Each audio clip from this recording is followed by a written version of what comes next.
All right. Welcome, people. And happy to have some folks live here and also to be able to record this so that both you all can come back and look at it and you can share it with folks. And um, is that is that a cat's furry tail that's in the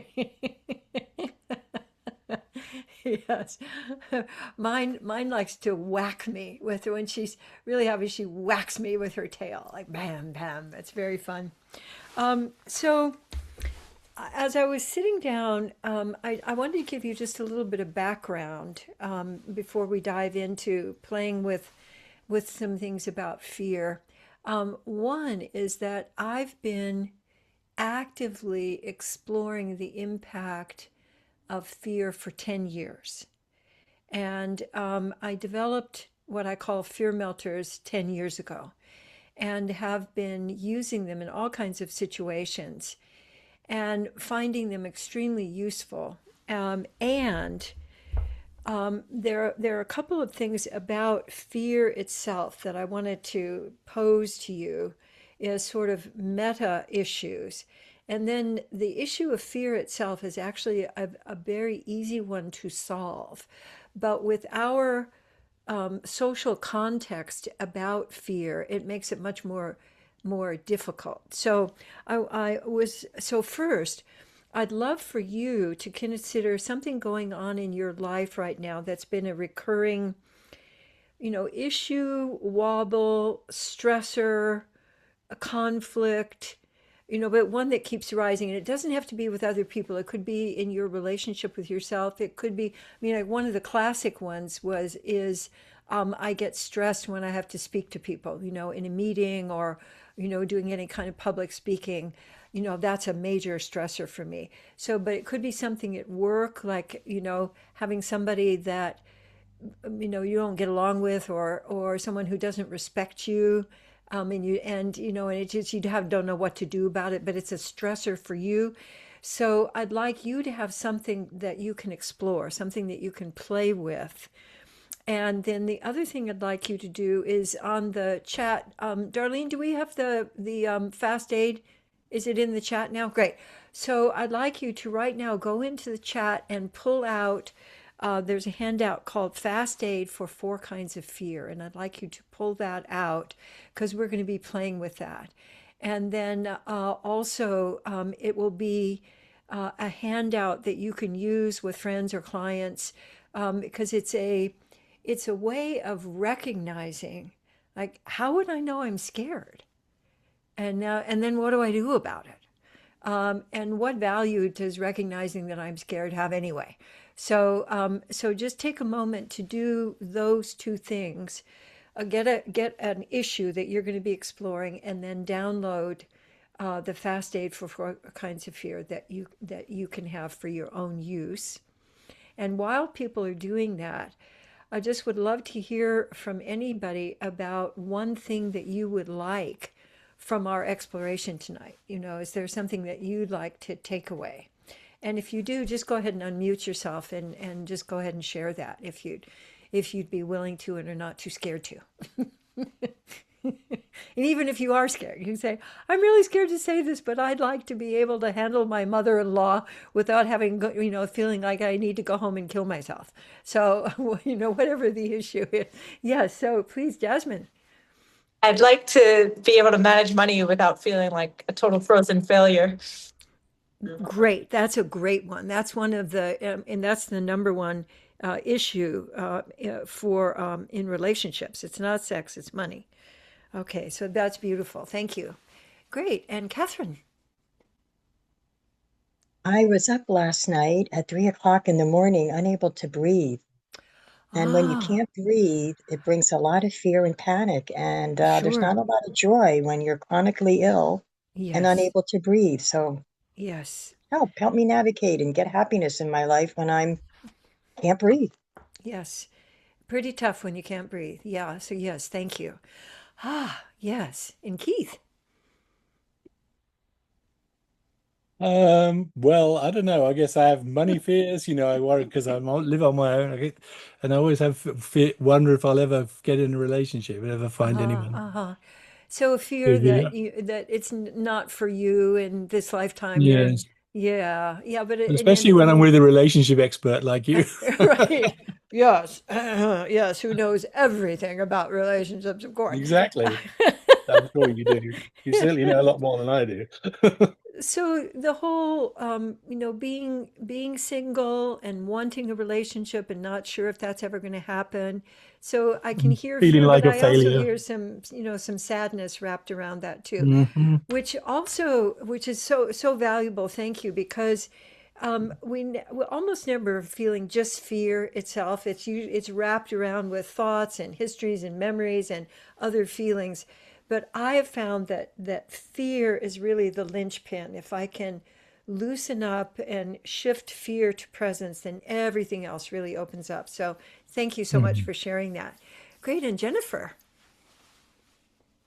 Yes, abundance, that's one thing. But the fear lately, the conflict is with my teenage daughter and how to connect. And it's like a resistance. Every time I try to say something, my words don't come out right. She doesn't take me right. It's just a, and so how to go through that process. Well, that's a really, really good issue that I think that the handout, and some of the things we're going to share, I think is going to be really helpful for you. So, and I appreciate hearing, the range of what people are experiencing. Yeah, Yeah, I so think we thank see you. ourselves in all everybody though. These are Yes, particular. and that's part of why I do this, because we can all learn together, and I think it's much more Yes. powerful than trying to do all this stuff on your own. So, yeah, so Thank you. lovely. Yes, and Denise, what about you? I am just coming out of a verbal and physical abusive relationship. I'm in a safe zone now. But I had an encounter. I've noticed different times at work if a male is trying to control or downplay my opinion or what I'm saying, I get very triggered by it, and Yeah. I do the freeze. I do the fight flight. My sense is, because I'm noticing when I tune into you, I feel my jaw tightening. Yeah, So my sense is that it's a combination of your holding yourself back from biting his head or other body parts off. yeah. And so it's a combination of fear, but also anger. And that's one of the things I want to help distinguish today is the difference between, especially for women, between fear and anger. So I really appreciate you mentioning that. Yeah, thank you. And I'm glad you're safe. Thank you. Yeah, so when you learn fear melters and are using them, you can carry safety with you wherever you are and be a source of safety both for yourself and for others. So that's part of what we're up to also. Great. And Elena, what about you? Yes, hello. Hello. Thank you. Mine is also with my daughter. She's a grown up, she's an adult, 31. And because of history of divorce, her father and I are divorced, and there was very bad press against me. Ah, We love each other very much, but there is a tremendous and she's very strong to survive, I guess.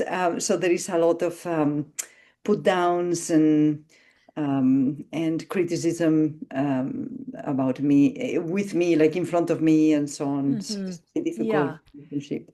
Yeah, that sounds like more like the fight expression of fear. Where people, push back, when they're really scared. So it'll be interesting to just see if any of what we're up to, speaks to you and gives you some more choices. So thank you for sharing that. Thank you. Great. And Leslie, hi. Thank thank you for hosting this, Katie. Sure. I've been playing with Darlene and the Fear Melters Dance Girls, and it's been helpful. Great. Um, and I love it. And of course, I love to dance, so it's kind of easy for me to do it. What I've found kind of interesting, even when I look at the handout, is um, distinguishing which one I am. I've kind of narrowed it down. But it's an example of where certain things are hard for me to process. Yeah. when I'm in that state of the overwhelm, like, Oh, like, that's faint. yeah. That's faint. So I want to just appreciate that and also share that, in my opinion, we are all in faint. Uh-huh. So the culture is in faint. Mm-hmm. So and that's part of why like nobody in Congress is responding to all the outrage because I think they're all in faint. And so part of and faint is also not really recognized as one of the fears. That it's fight or fight. And then if you're not fighting back, which is just creating more fear, then there's a sense of I don't know what to do. So my sense is that a lot of what we think is personal is actually going on around us, and to find our own aliveness and our own ability to choose is one of the main things that befriending fear will give you. So let me hear one more, and then I want to dive into some of the things to share with you. So Shannon, it's a beautiful background. Oh, thank you. Thank you. I just interviewed Gay last Friday on my podcast, and that'll come out in a couple weeks. So that was super exciting. I think my fear is of unrealized potential and busying myself with so many things that take me away from the things I keep saying are important to me that I want to achieve and do. I get a little bit of a damsel. I'm being carried away by my problems. So yes. And I spend time in all the fears, the feigning, the fawning, the flight, and the fight. I like to dabble in all of them. yeah, so you're a free-flowing fear person. So you just, you sample all of them. Well, I think we all experience all of them, and I think each of us have a fear signature. And we have a lot of material on the Foundation for Conscious Living. If you get excited and want to dive more deeply, we have videos on how to find your fear signature and how to play with, when people around you are scared, what can you do? But there's one thing that you were just saying that I want to address before we move along. Fawning is not a fear response. Fawning is a trauma response that not everybody experiences, but people are very, trauma is very, very popular word right now. And it was as if we were all raised in the jungle, by tigers and we just barely escaped.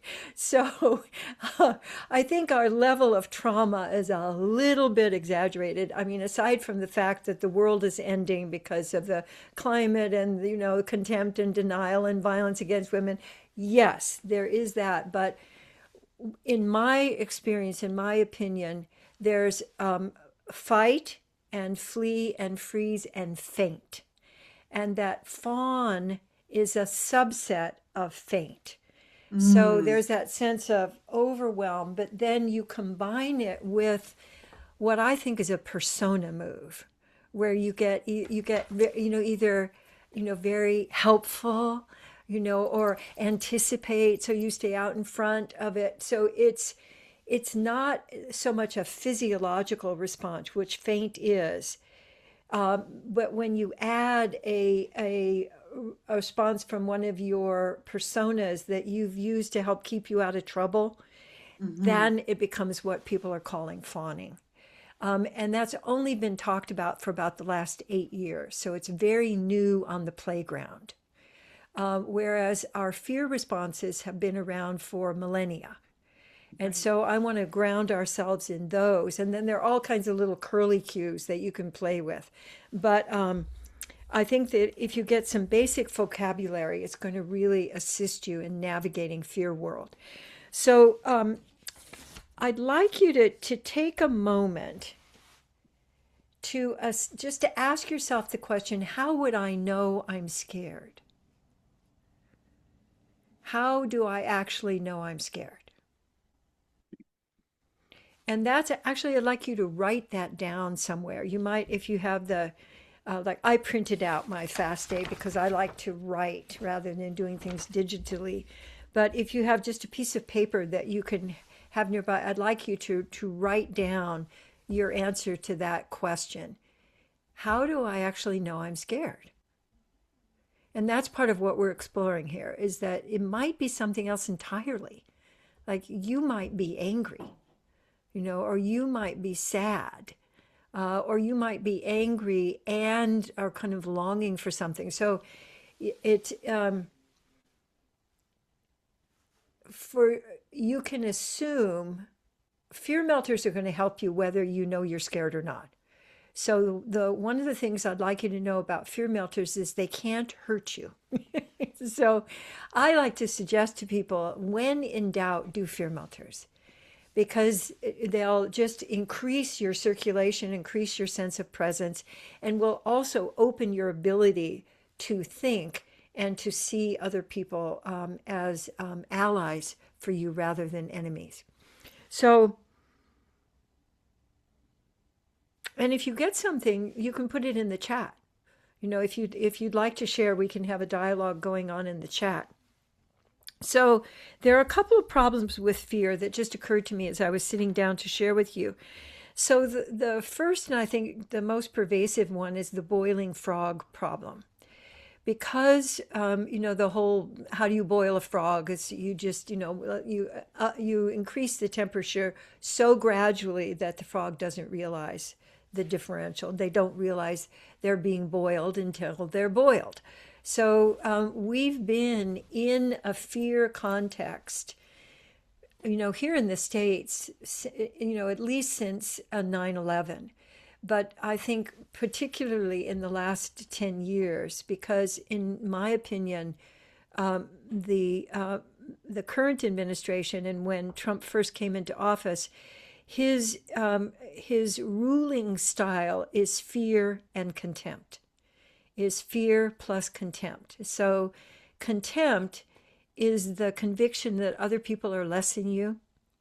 And to me, also, fawning is making yourself less, making yourself smaller so that you're not threatening.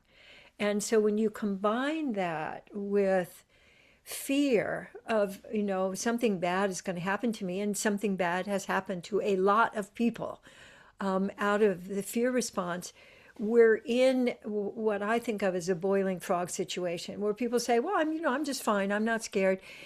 But, I want you to assume that the water is very near boiling. And so we're in a context of fear, whether you're aware of it or not. So that's one problem. So problem number two is that the mind thinks that it's better than the body. So, and that's a huge millennia-long problem, that most people, when they go to solve a problem, will go up, which I now consider a flee up, go up into, well, what if, and where's your proof, and where's the research, and what's going on, and what if in the future, that the intellect, to solve the problem, most people will think about it. They might even talk about it, but they don't involve their bodies. And if you don't involve your body, you're going to stay stuck in the boiling pot. So let yourself notice, like, what have been your strategies for solving the problem that you mentioned or that you wrote down. And my guess is that a lot of them have to do with creating new thoughts, creating different thoughts, wanting the other person to have different thoughts, having judgments, which is part of your thought process. But I'm guessing that hardly any of them have anything to do with changing something in your body. Because for many, many, many centuries, we've had head good, body bad. And so the whole attitude of I can control my fear, that's one of the things that comes out of that particular problem, is just, push through. I saw somebody the other day on, was some coach or something was creating a mastermind for people to become fearless. And I said, I was a little thought going by, oh, good luck. Good luck with that. So the mind thinks that it can outrun fear. And fear just goes, gotcha, I already gotcha. So that dichotomy between all we need to do is change our thoughts and that will change our body. So we have found the exact opposite is actually much more effective, that the quickest way to change your thoughts is to change what you're doing in your body. And fear melters is one of those things, but it's just one of those things. Now, the third problem, because fear melters and expressing yourself have to do with you moving. And you might even be moving in public. And so the third big problem is I don't want to look silly or stupid. And so I'm just gonna observe and nod my head and and be neutral. I'm not going to get involved.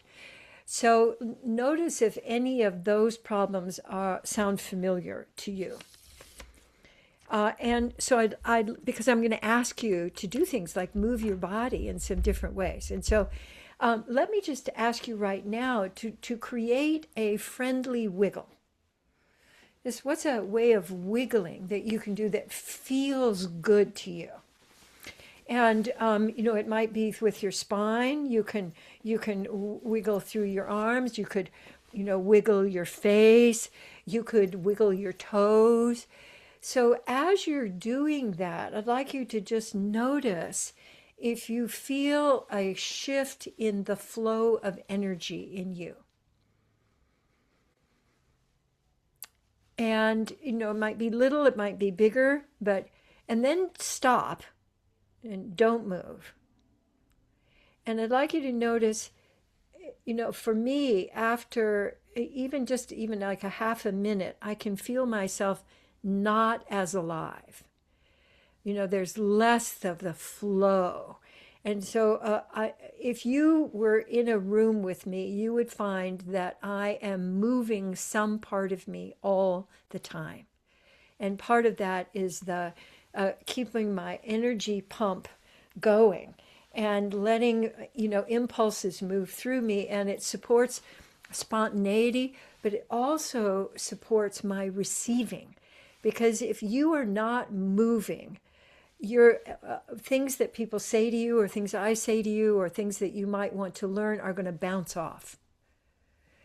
And that's a lot of, like people go through life as if, this is a movie screen and I'm just receiving the movie screen, but I'm not engaged. I'm not a part of it. And I think that's a large part of why so many of us feel more isolated from others is because we're not moving together. So now, as you're, one of the things I want to invite you to do is just to have a little tag game with yourself throughout our time together where you tag your knee and then your knee does a little bit of moving. And you also are tuning in, how would your knee like to move right now? Or I have a place. You might have a place. My place is my lower left sacrum. And whenever I get out of balance, it all lands in my lower left sacrum. And so if I ping my left sacrum from time to time to say, hey, I'm giving you some attention. How's it going in here? How would you like to move? Are you feeling stuck? And so it keeps my relationship with me flowing and giving attention. So what we're doing with Fast Aid for 4 kinds of fear is to help identify how you would know you're scared and then what to do about it. But I also want to say to you that if you don't get any information, the fear melters will still work for you. And if you don't get I'm not sure what my fear signature is, it doesn't matter because all of the fear melters, and especially if you combine them, will lead to more breath, will lead to more ease in you, and will lead to more of you being able to make choices rather than handling everything. When we're in fear, everything, we're reactive. Everything is either a threat to us or a threat to somebody around us. So when I'm in fear, the other thing, there are two things that happen that are very reliable. You get stupid.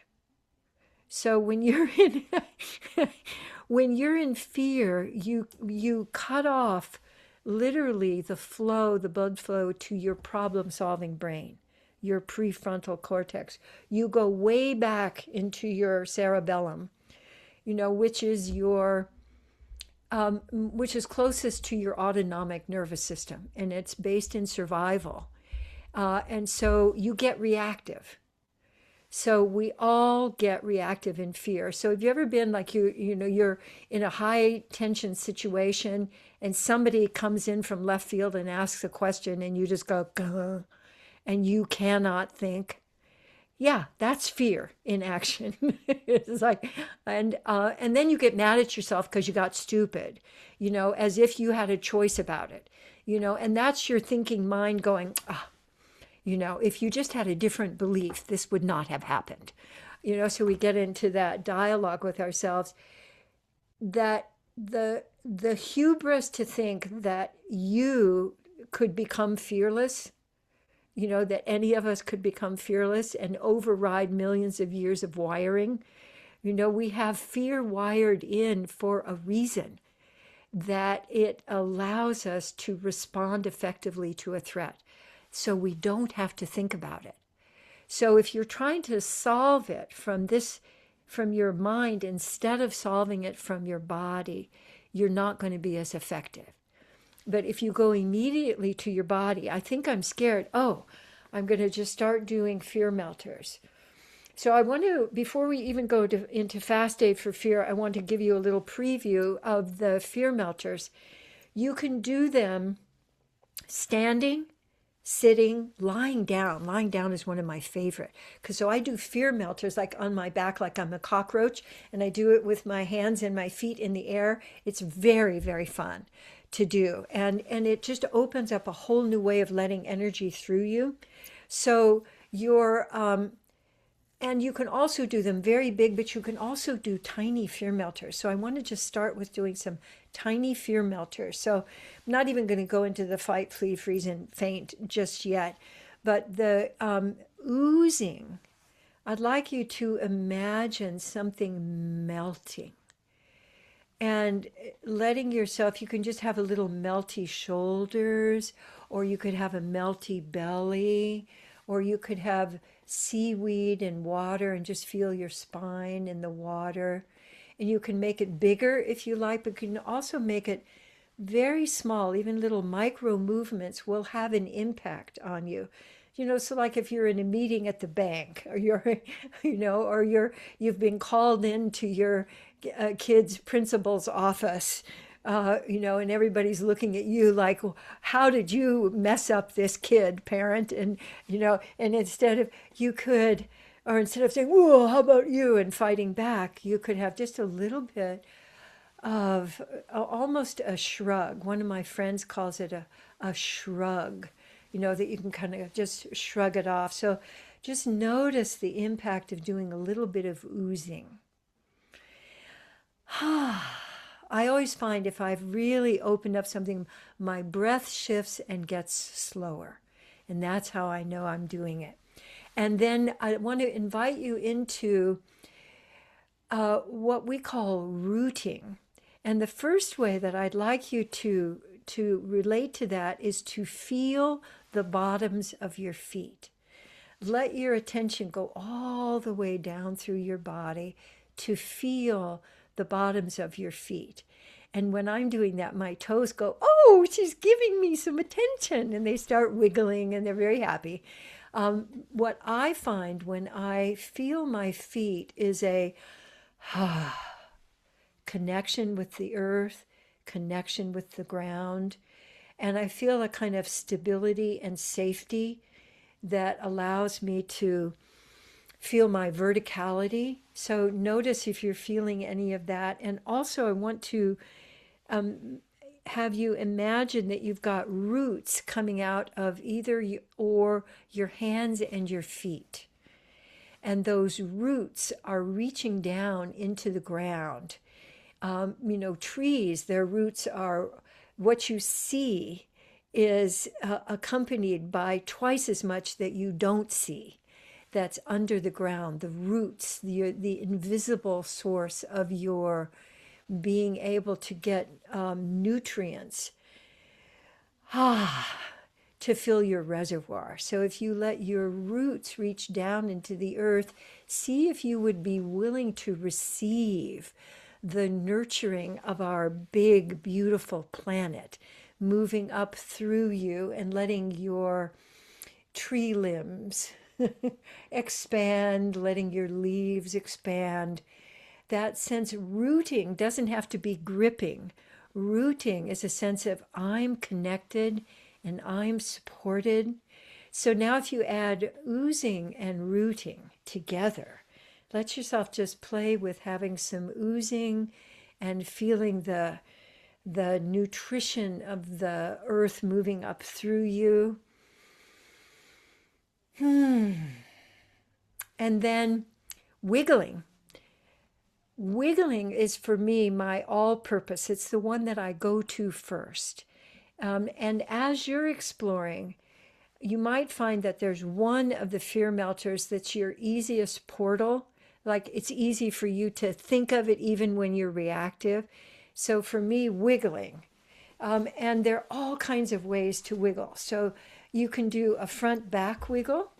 You can do a side to side wiggle. You can do a vertical wiggle. You can do a wiggle that rolls through your body. You could do one of my very favorite that I use during the day as a little refresher is what I call face flapping. So you lean your head forward and go, and you have to have the sound too, and lean your head enough forward that your face actually flaps around a bit. So those of us who are of a certain age, we can do face flapping like nobody's business, just really opening up all that circulation. So try it again.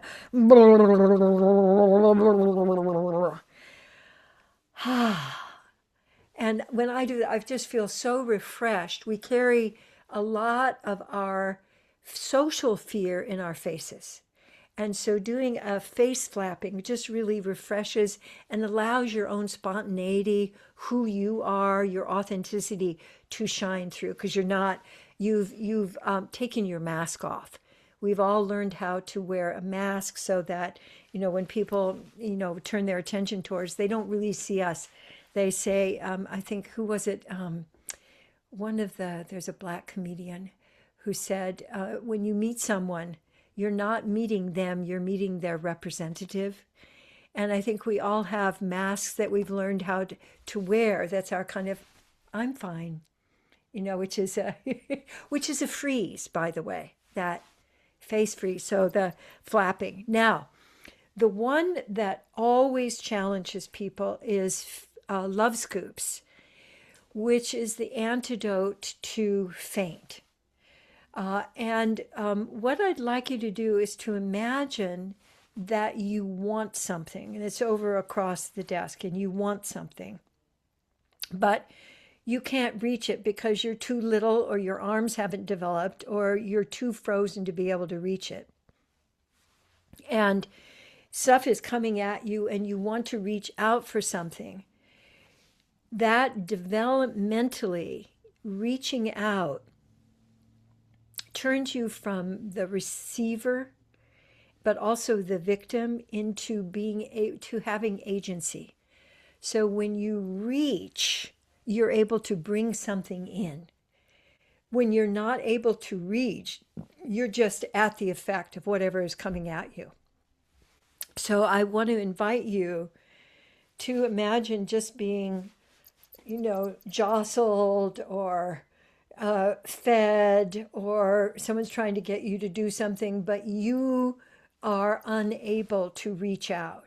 So for me, love scoops are a declaration that I am here and I can want, I can engage.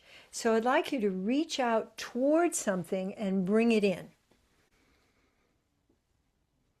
Like each of you that spoke wanted something.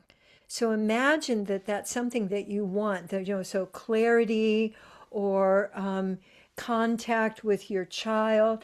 I'd like you to reach out and bring that in. And where would you bring it in that it would have the most power for you? So sometimes that's bringing it into your heart. You might be bringing it into your throat to open up your ability to speak what you want. You might be bringing it directly into your belly because you feel that's actually the fear center. Your belly button is your fear center. So if you reach out and bring in something and you give it to your belly, and then you let your belly breathe to receive that. When you bring something in, so like I love what Betsy's doing of letting your body respond. So you're bringing in something, but then we get all stiff, like, so letting yourself, actually let your body respond to bringing something in. Beautiful. Now, for just a minute or so, I'd like you to combine all of them in a way that feels fun to you. So we have oozing, and we have rooting, and wiggling, and love scoops. So you could do big old love scoops, just bring it in, like scoops of ice cream, bring it in. Or you could do it very, I just want that cherry. And then as you combine them, when you do that for 2 minutes, you change your physiology. So what you change it to is from fear to presence. So from fear to here, you're actually here. And from there, you can make choices. Yeah, so Mary, I love the way you're doing the little kind of, you can play with all of these. And you could also add putting on music. That's very helpful. Putting on music that you really like and then letting yourself do fear melters to it. I like to do fear melters in the morning as part of my stretching, because I'm opening up the space for me to be enjoying befriending fear. So the cultural imperative has been to fight fear, which is literally keeping fear going. So, all of those communications that you get, all the communications that I get, and I get dozens of them every day about fighting back, because I've been an activist, so I get on everybody's list. And join us and fight back. And I haven't noticed much of anything occurring in a positive way from us fighting back. We just have more fighting. So my big intention is that we develop an attitude of befriending. When we befriend fear, this is my guess, I'm still exploring this experientially, that when we befriend fear, we liberate the energy that is stuck in that fear response. And so I want to just spend a moment on what gets liberated so that you can come back to that. So when you're stuck in fight, so just go ahead and you're like, I'm not going to do this. I mean, when you're your own version of fight, you're not going to tell me what to do. You don't understand. What about you? That whole in you. And then you let yourself ooze. What gets liberated is what I'm now at the moment calling oomph. You're liberating your ability to make a ruckus and create a challenge to forge new alliances. So fight. When you're fighting, go back into fight for just a minute, your version of fight. And notice that the front of your body is more activated. Can you feel that? That there's more of a charge in the front of your body. Now, when you're oozing, you let yourself go ahead and ooze and you're liberating that, then what gets activated is the energy being able to move up the back of your body. And that's where anger resides. And anger is a built-in response to a fundamental unfairness. And I think, particularly if all of the women in the world were able to shift from fight to oomph, that we would change the world overnight, because your oomph is, I'm not having it. This is not happening. We are not doing this. We're that ability to, it doesn't have fear attached to it. It has, we will change this fundamental unfairness. So that's what gets liberated. So when you're doing your rooting, so you go into flee, and flee takes you all over the place. It can take you forward in time. It can take you back in time. It can take you over into the other person. It can take you into anticipating. So when you're feeling your feet and you're feeling that energy of the earth supporting you and coming up through you, what I have noticed becomes possible for me is what I'm now calling pivoting. I'm able, the energy of flee, when it doesn't go into fear, allows you to be like a master tennis player where you can handle things coming from any direction. So when you're watching a really fine tennis player, they're always ready. And the skill that becomes available to you is pivoting. And we need lots and lots of pivoting right now, because there's so many things coming at us from so many different directions. And what used to challenge me, I think, more than anything, is I'd be going along on my route and something unexpected would come in, from left field, and I'd get all, but I really was scared. But if I'm able to pivot, I can meet what's coming up with a sense of agency. I can meet this. I can meet this. And so that's what becomes available to you. And then when you're frozen, all mammals freeze in the presence of a predator. So when you freeze, you make yourself prey. So you make yourself smaller. And there's a lot of, if you don't move, the predator can't see you. And there are a lot of us who grew up like, I'm just going to be invisible and I'm going to let the anger move over me and the abuse is not going to land on me. But what it keeps you in is a internal sense of victim. So when you have wiggled, and even just a little bit of wiggling, what I find has happened for me is that I have a genuine pause instead of a freeze. That I can, try on letting yourself get wider. So freezing often narrows us. Try letting yourself wiggle and then just get a little bit wider. Feeling your ribs, feeling the sides of your body. And as I'm doing that, I notice that I'm able to actually orient. There's a word here that I'm missing. It's when you are your situational awareness, but there's a verb that goes with that. But you're able to be aware of what's actually going on and to make a choice. And very often it's just that little choice that takes you to the left instead of to the right. And I've missed accidents, actually, like 4 or 5 accidents by having an internal pause and then knowing, need to move. And I was able to do it and avoid a traffic accident. So it has an incredible value. And then we've touched on what becomes available to you when you do love scoops is your participation. So a lot of us are stuck in there, there's nothing I can do, and it's just too much, and it's overwhelming.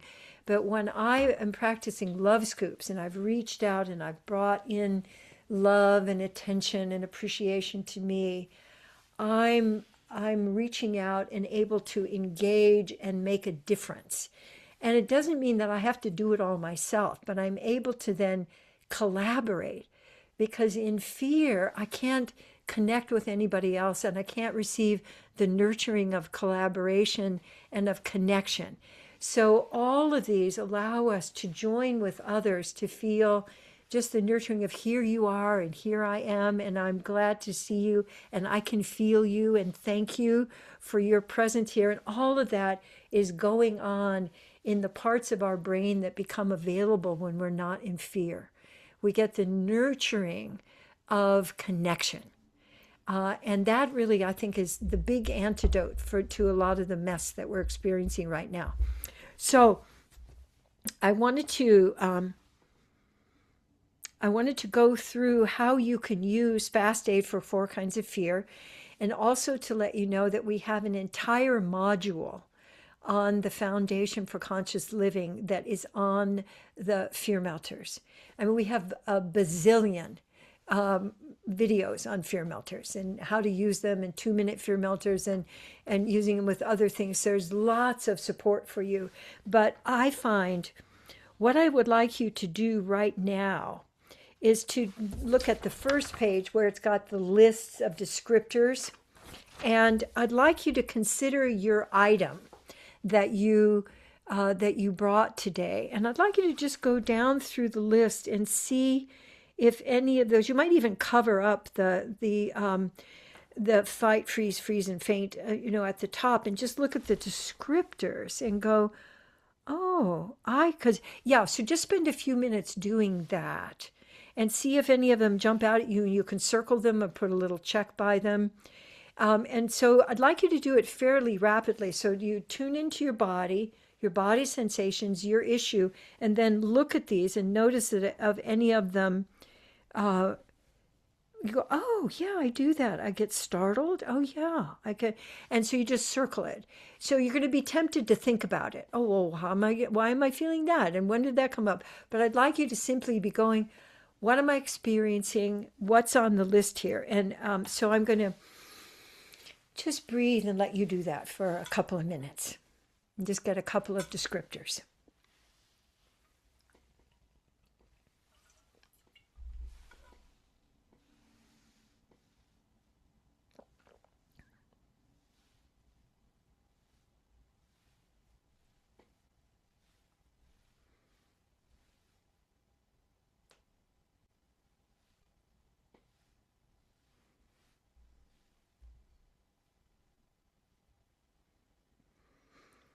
Now, you might notice that you stop breathing while you do this. That's just something to notice.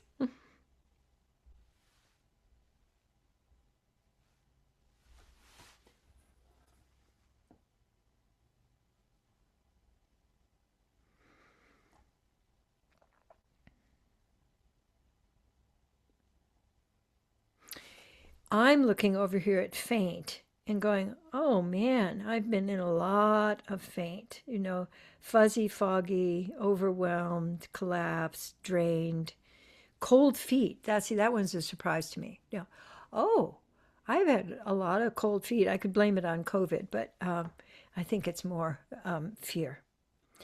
And then just take a moment to notice if you have more in one column or another.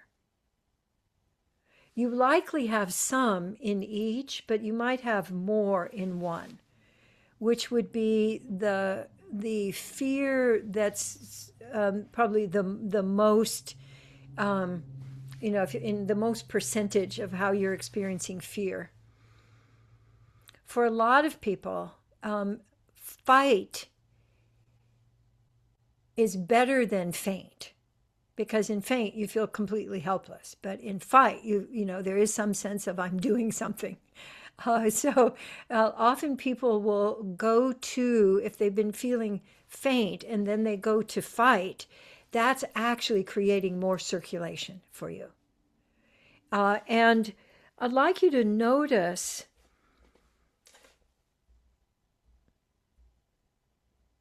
if you have particular thoughts that are familiar, because you can also begin to identify a like here's a familiar faint thought of, yeah, nothing's going to work. Yeah, that's faint. So we can include our thoughts as long as we realize that they're coming from our experience in our body. I sometimes think of thoughts as body burps. So it pops up from something that's going on in your body. So a common thought that you have when you're thinking about your issue, and go ahead and be with that thought and let yourself notice, is it more fighty? Is it more fleeing? Is it more freeze or is it more faint? Or it could be a combo, because I've identified my combo after, many years of playing with it. But any attention that you give to yourself, your experience of moving from fear into flow, is going to benefit you. It doesn't have to be a perfect recipe, because I think for me, the big question is, are you willing to actually befriend fear? Because we have a very strong prescription that we should just, knock that shit off. Just get in there and, the only thing to fear is fear itself. So just get in there and become fearless, which is, impossible. But it puts you in a dilemma of, I have to conquer my fear. But if, my experience has been that as I have befriended my fear, I've gotten more authentic, more creative, more resilient, and more inventive in the moment. So I've liberated a lot of the juice that's been hung up in fear. And that's what I'm very excited about people being able to do, is rather than going on the same old circuits, which are run by adrenaline and fear are very, very closely related, and they're not renewable. So adrenaline is a non-renewable, long-acting, well, actually it's short-acting, but then you have to do more. So that's why we have more and faster and bigger and more explosions and more because people are running on adrenaline. When you use fear melters, then you really run your energy on presence and connection and being able to play. Yeah, Leslie. Unmute yourself, darling. I can get behind befriending fear, but I'd love you to just talk about that for a moment. You mentioned it, but I'd love to feel into it a little more. Yes. Well, when you're scared, I was just remembering a long time ago, this was before I developed fear melters, we were in a movie theater. It was way back before COVID.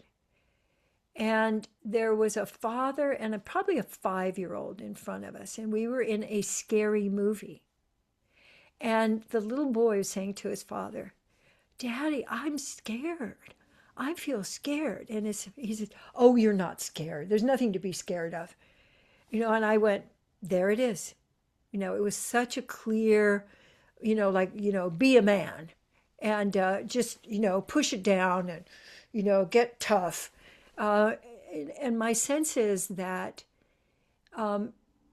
also fear, the ethic is you got to conquer fear.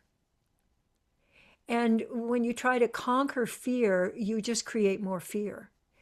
And my experience of, if I'm able to turn toward my fear and go, oh, I'm scared. And that being with, it's kind of like, I like to use going into the woods with Eeyore and Christopher Robin. And so Eeyore is always depressed, and he's sort of in faint all the time. and people don't hassle him about it. You know, Christopher Robin, and they include him and they move along with him, and he gets to be with them, and then he perks up because he's receiving the nutrient of attention.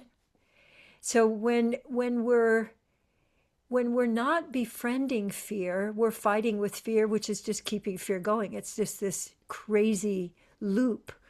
And I invite you to develop an image of what it would be like if you were walking along with fear, or you were in a room with fear. How could you befriend fear? So one thing you might do is give attention. Oh, oh, yeah. Oh, I could see that. That was really scary. Whoa, yeah. And that acknowledgement, giving attention, acknowledging. It's what one of my friends calls validating. You're validating your experience. So, but for what I suggest is that it should be some kind of a body move, so that you imagine, for example, putting your arm around fear, and or putting your hand on the back of, or drawing in fear. Or sometimes, for those of you who can remember back that far, on Saturday Night Live, where you have noogies, where you sort of grab me, go, oh, you're kind of giving a kind of fun kind of attention to yourself, rather than a serious kind of attention. That fear is very serious and we must be very serious with it. So I invite you to create an image that involves your body, that allows you to go, okay, come on, or like even just to hold hands with fear, or to stand next to fear, or to stand behind fear and put your arms around fear's waist. What happens for you when you do that?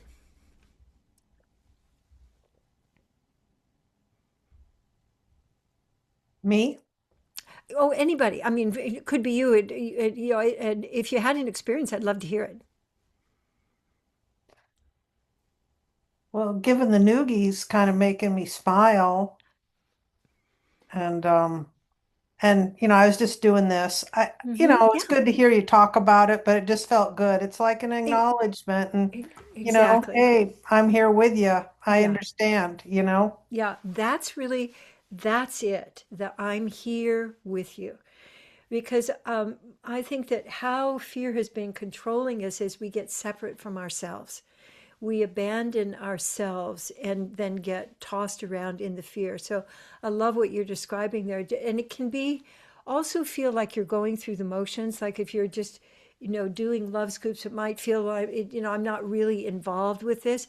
But if you combine that with an image, or you combine it with your breath, or a just that I'm here with you breaks the vapor lock and will give you an experience of presence. Now, here's the thing, you won't stay. Sorry. So you are going to get scared again. But what I have found is that I'm much quicker at making a shift. My shifts into presence last longer. When I fall out of presence or I get startled,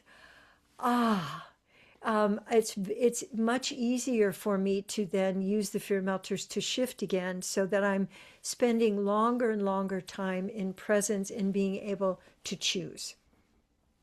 So I want to encourage you to look at, we got tons of material, but the big thing is to see if you'd be willing to befriend, and then to take that first step of, a little bit of fear melters, and adding a little bit more of fear melters into your day-to-day life. So, oh my goodness, we've created an entire hour together. This is so, diving in, and you're welcome. We'll have the recording will be put up so you can look at it again. And we have other resources in the chat. So So don't unrecord for just a moment. I'm going to probably leave, but I'd like you to just let people get things off links off of the chat, Darlene. And thanks very much for helping host tonight. And thank you all for being interested in befriending fear. I think it's going to let all of us just have such a much better time on the planet and with each other. All right. So until next time. Please take good care. Bye now.